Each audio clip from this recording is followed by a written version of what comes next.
All right, Bern, a couple of our special guests in the studio. They actually host their own program, a very successful and terrific show, 7 to 8 p.m. Sunday nights right here at 77 WABC. They're colorful, figuratively and literally. Well, you talking about me? Well, you specifically. Okay. And that would be Dan and Alex. They've got some great stories to tell. If you missed their show on Sunday night, make sure you tune in today. Dan and Alex, welcome to the Bernie and Sid in the Morning Show. Good to be here. Great to be nice here. to have Thank you both. For having us. Nice to have you both. Terrific. Hey, well, let's get to the story that really is the one that defines you, Dan, maybe more than anything else.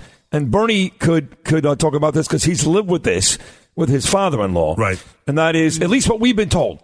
Okay? And if there's something wrong with how we present this, feel free to correct us. Your wife has Alzheimer's. Yes. So she lives with that, so you live with that. Yes. But Alex, sitting over here, is your significant other. I call her my life partner. Okay. And you were given the blessing from your wife to kind of move on with that situation because she felt like she was sick and she wanted you to be happy. Is that right? That is correct. And let me just add to that. We had that conversation on two occasions. We had it 15 years ago when we talked about and made out wills and talked about, life estates and how we were going to manage our affairs if the what ifs became the what nows. And then we had that after she got diagnosed back in 2016. And she looked at me after we had the diagnosis. They saw that there was beta amyloid plaque on her brain, which is what a precursor to Alzheimer's. And we walked from Mount Sinai on 101st Street to 92nd. She put her arm on my arm, and she says, "Dan, I know what this is. I know what it means. I want you to go on and live your life. I don't want you to suffer I said to her, I will always take care of you." Wow. Well, it's very nice. You and your daughter and, of course, Alex, all three take care of her. And your 5 Mastiffs out there in East Hampton, Long Island. 5 Mastiffs, yeah. Absolutely. Alex, how was it for you? I mean, it must have been a huge undertaking to get involved in a situation like this. Yes, I mean, it was not, it sort of morphed into this. Right, clearly, I mean, Dan and I met in the summer of 17 and became friends. We, saw each other in the town of Sag Harbor where I was for the summer. And it clearly morphed into a more intimate relationship over time. And, Dan was always honest with me, and I realized that there was not going to be Dan without B. And I also, over time, got to know B better and understood what her real situation is like now. And I think a lot of people don't understand what Alzheimer's really is, and they think it's memory loss, but it's really a very serious neurological disease. Yep.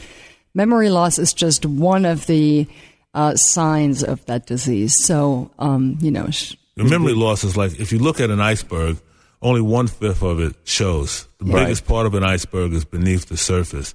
Alzheimer's is the most devastating disease that you can have as a human being. It takes a human being and makes them into just a mammal. They don't respond to anything but fear or pain or hunger or flight or fight. I mean, you can see the digression of a person, the devolution of a person through going from not having Alzheimer's and then going through what in my book, before I forget, I called the WTF period. And I know you know that when your father-in-law would do stuff and you go, what the? WTF. Why did he do that? Or I say something like why do you have your shirt unbuttoned there? And I get angry about that. And then 5 minutes later I go, hey, Bernie, that is so cool. That is so true. So true. And I have to tell you, part of it, my kids were young when my father-in-law was like that. And we dealt with it with humor. We laughed. Yeah. And, he laughed along. And, of course, they progressed to be a worse condition than that. But initially, we did deal with it with humor, just like you described. He'd say to the kids, who are you? Out of left field. Right. And we would just laugh, and they would say, that's your grandson. Kidding, right? No, he wasn't kidding. That's the sad part. No, that's the sad part. Dan and Alex, of course, terrific job, 7 to 8 p.m. every Sunday night here on 77 WABC. So we think we're big shots, right? We host a morning show. Bernie, Bill O'Reilly, Fox News, me, I've done everything. So we think we're big shots.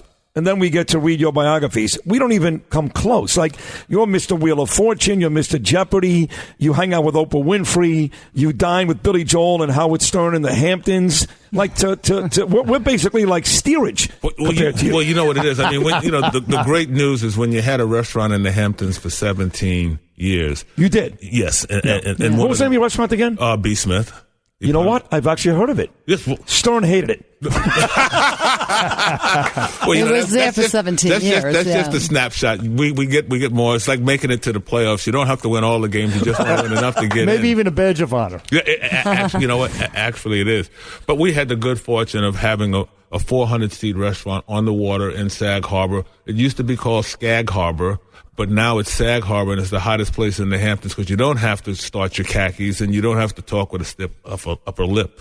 So, right. But we've had the good fortune of having all those people there, and we've known quite a few of them. But most importantly, what we were about is bringing people together. Yeah. That's what. Well, that's that business really does lend to that. I mean, I know I was a waiter before I started doing radio, and I developed a lot of my speaking techniques, believe it or not, talking to my customers at the table. Right. Oh, and in fact, people would say to me, "You ever think about doing?" I'm like, "Are you kidding me? I just want to make a 20% tip here. You can just make sure you tip me." And they were old people; they gave me 10%.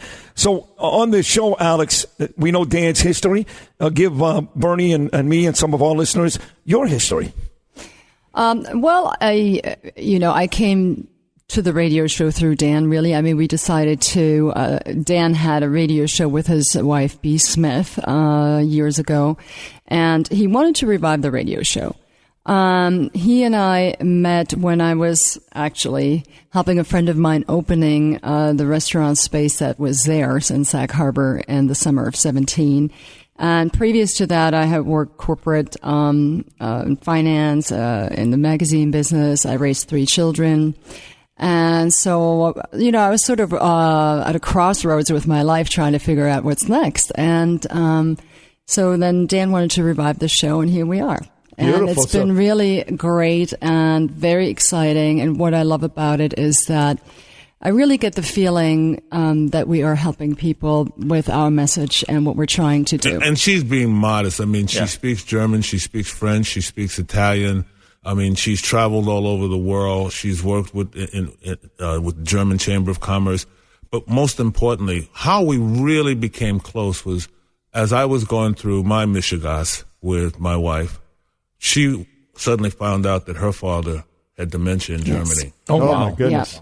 And by the Exactly. way, she speaks pretty good English as well. So the Dan and Alex show, Sunday nights, 7 to 8 p.m. And you essentially, in the minute we have left, you focus on Alzheimer's, right? I mean, or is it wide-ranging? You know what? Seinfeld is about everything, nothing. We're about everything. But what we're really about is overcoming obstacles, understanding that who cares for those who care for those who can't care for themselves. Mm-hmm. Well, and that's what we do. Yeah, life's changes and challenges, caregiving. But we also are starting to focus a little bit more on financial planning because most of us forget to think about that before it's too late, right? Because we never know what's around the corner. Yeah. I like it. And health and wellness as well. I got a feeling on the way out here that both of you guys, and we just met. We met you before, but really just talked for the first time.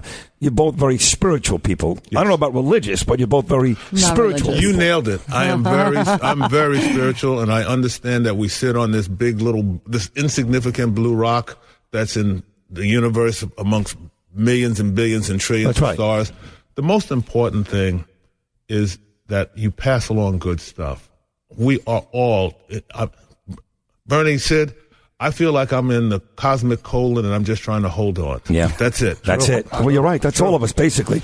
Check them out, folks. It's a great show. You could hear just from this conversation how well-rounded and smart and funny they are. Dan and Alex comes your way every Sunday night, 7 to 8 p.m. right here on 77 WABC. We loved having you guys. Thank you so much. Thank you for having us. Too, absolutely. Have a great day. Dan and Alex. We'll come back on Bernie and Sid right after these words.